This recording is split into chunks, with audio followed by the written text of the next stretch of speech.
আমরা 5ই আগস্টের পরে আমরা 9 আগস্টে শুরু করছি এই আন্দোলনে। আমাদের ন্যায্য আন্দোলন, আমাদের ন্যায্য অধিকার দেশের কাছে আমরা দাবি এবং সরকার প্রধানের কাছে আমাদের দাবি যে আমাদের ন্যায় নিষ্ঠা এবং ন্যায়ের উপরে রেখে আমাদের বিচার এবং বিচার প্রক্রিয়াটা চালু রেখে আমাদের জন্য চাকরিটা ফিরে দেয়। আমাদের পরিবার বর্গ নিয়ে আমরা অতি কষ্টের মধ্যে জীবনযাপন করছি। আমরা চাই এবং আমাদের সবাই ওদের যে ন্যায্য বিচার হবে এবং যারা দোষী তাদেরও অতি সত্বর বিচার করে তাদের বিচারের কাঠগড়ায় দাঁড়ানো হোক, আমরা সবাই চাই। এবং আমাদের আরেকটা দাবি যে আমাদের পুনরায় চাকরি বহাল করে আমাদের পরিবারকে এবং আমাদেরকে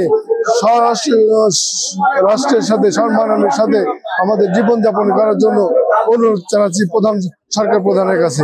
আমার এটাই দাবি যে আমাদের আর কোনো দাবি নেই, আমাদের পুনরায় চাকরিতে বহাল করা হোক। তাল বাহানার ভিতরে কোনো সরকার কোন পক্ষ আছে কিনা আমি বলতে পারবো না। যদি পক্ষ থাকে তারাই করতেছে এই তাল বাহানা, সরকারকে বিরোধ পথে দেখাচ্ছে। তারা বলতেছে এই বিচার দীর্ঘায়িত বিচার, এই বিচার অন্যদিকে প্রতিবাহিত করছে। কারণ আমাদের বিচারটা অতি সাধারণ বিচার, তাকে জটিল করে রেখে এই প্রক্রিয়াকে আমরা 6 মাস বা যতদিন লাগবে এই দাবি আমরা নিয়েই ঘরে ফিরবো।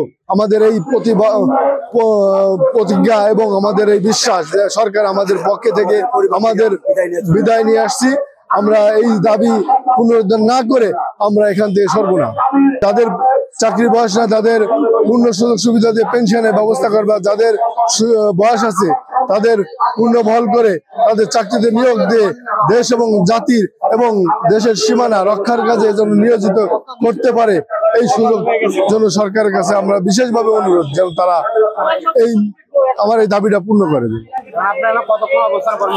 এটা আমরা অনির্দিষ্টকালের জন্য আমরা অবস্থান করব।